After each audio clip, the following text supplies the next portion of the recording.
Alright, let's do some examples of conjugacy class calculations. So first let's look at the quaternion group, which you might remember has elements plus or minus 1, plus or minus I, plus or minus j, plus or minus k.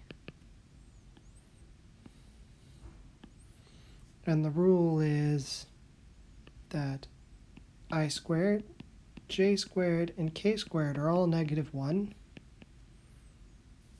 and I times j is equal to k. Or I've sometimes seen this written as just pointing out that I times j times k is also equal to -1.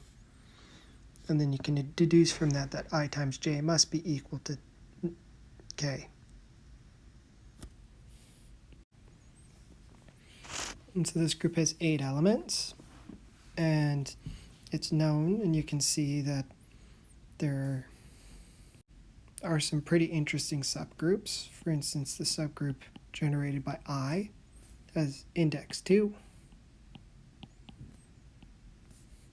So in particular, a homework exercise in an undergraduate course is that if you have a subgroup of index 2, it must be normal. So it's a fact we can use. Because it has order 4, that's why it has index 2, because it's 1, I, negative I, and negative 1. The same thing happens with j and k. So each of these cyclic subgroups is actually abelian, because cyclic subgroups always are. So let's actually figure out the conjugacy classes. So it turns out that the cyclic subgroup generated by an element is always contained in the centralizer of G of that element. Why? Because remember the definition of the centralizer, it's things that commute with G. And certainly powers of G commute with G, so clearly the entire cyclic subgroup is contained in it. Or more accurately, G itself is in the centralizer, and the centralizer is a subgroup, and therefore it also contains the cyclic subgroup generated by G. So that tells us that certainly the subgroup generated by I is contained in the in the centralizer of I, which is also a subgroup of Q8. And so there's only 2 possibilities for the centralizer here. Either the centralizer is all of Q8, or it's the cyclic subgroup generated by I, but it can't be all of Q8 because, well, Ij is equal to k, but j times I is equal to negative k. I doesn't commute with everything in the group. If this centralizer were all of Q8, then I would be in the center, but I is not in the center. So we see that it must be the case that we've got equality here. So, which means the centralizer of I is index 2.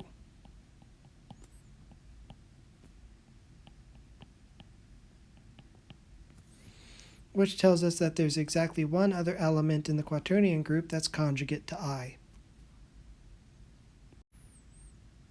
There's nothing special about I here. J has the same properties as I, and so does K. So we see that has the same index. And so, of course, you have to ask yourself, what could that other conjugate possibly be? Well, what's the only reasonable thing that makes sense? It must be the case that the conjugate of I is negative I. So plus or minus I is a conjugacy class.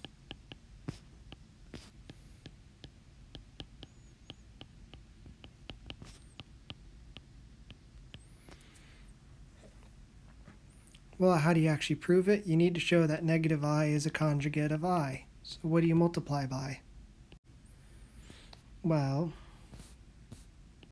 if you multiply both sides, if you conjugate by j, so you get negative j times j, negative j over here, then the negative sign can move all the way out because negative 1 actually turns out to commute with everything in the quaternion group.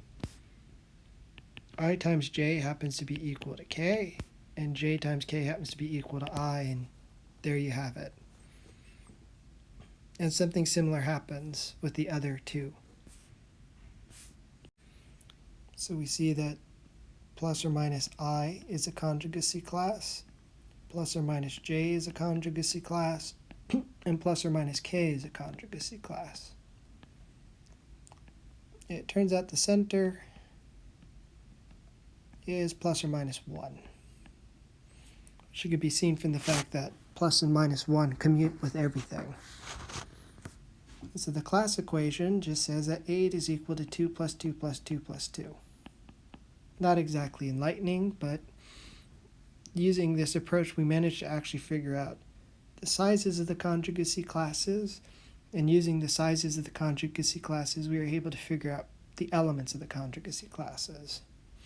That would be harder to do if we didn't know in advance that there were only 2 elements in each class.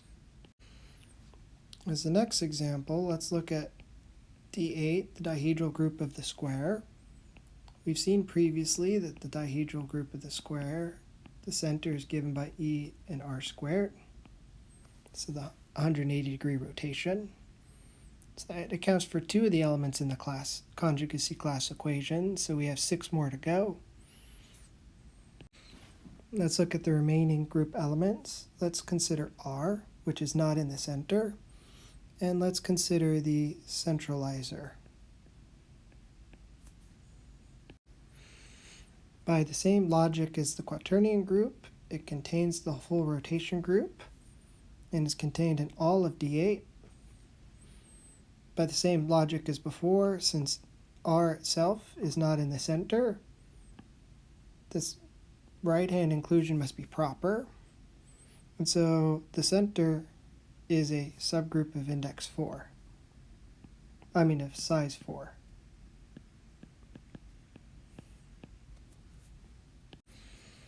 Which tells you that the index is 2.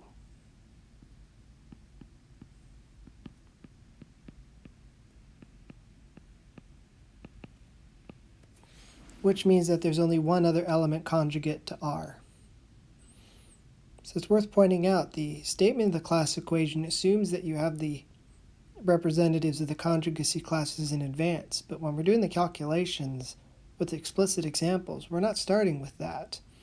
We're just picking the representatives as we go. And then at the end of the day, we find out every conjugacy class.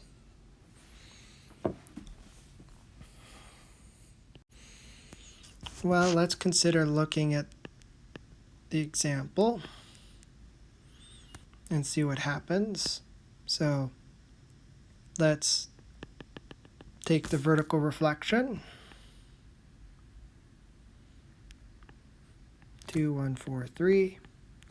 Let's rotate it clockwise. 1, 4, 3, 2. And then let's reflect it back vertically.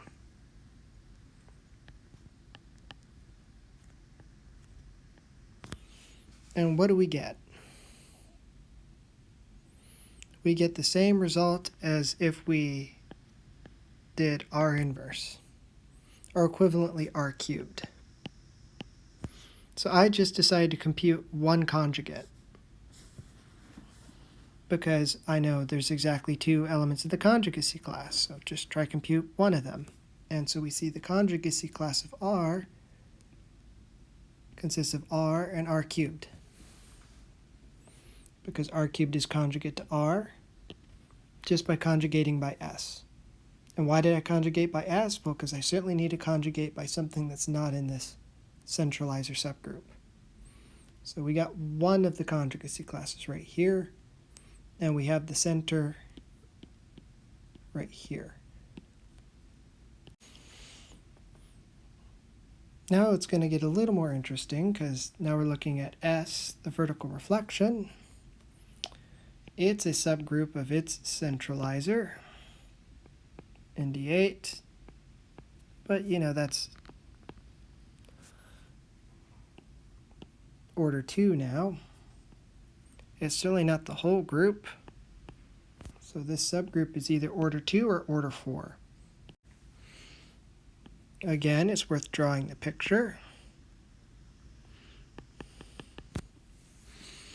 and asking ourselves, if you've applied this vertical reflection,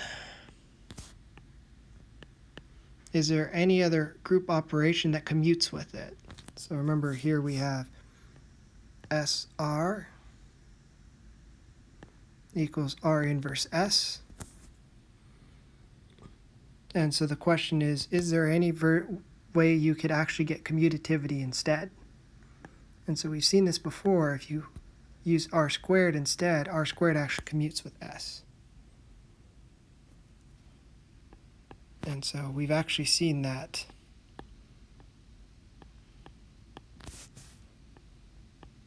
this centralizer subgroup has R squared in it. Because you have to be closed under multiplication, we see that we also need R squared S. And so this subgroup's actually order 4. Which means the corresponding coset, the corresponding index is 2.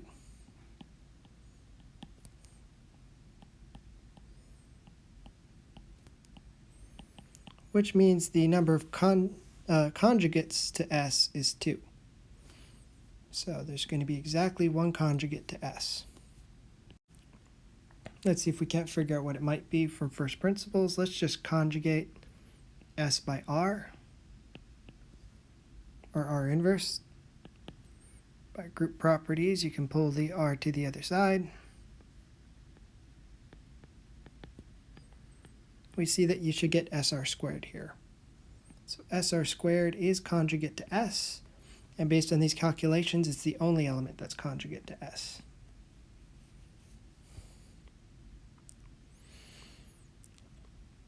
While there's only 2 elements remaining in the group, and as I've mentioned before, the only way you're in a conjugacy class by yourself is if you're in the center. It must be the case that each of the 2 remaining elements have to be in a conjugacy class with other elements. In particular, they have to be in a conjugacy class together. So by logic, it follows that the remaining 2 elements are also in a conjugacy class. So these are our 3 non-trivial conjugacy classes, and these are our 2 elements in the center.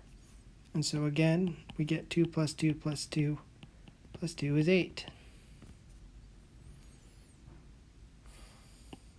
But these are different 2's than these 2's. So the point you see is that by looking at this class equation and doing the calculations and figuring out the sizes of the centralizers and therefore the sizes of the index, is that you can figure out the elements in a conjugacy class of a given element fairly quickly, and then eventually manage to figure out all the conjugacy classes for small groups very, very quickly. Now, why you would want to do that is not quite explained much at this point in the course, but it eventually turns out to be very important in other branches of math, particularly much later in the course when we discuss representation theory. Understanding the number of conjugacy classes turns out to be a very important question.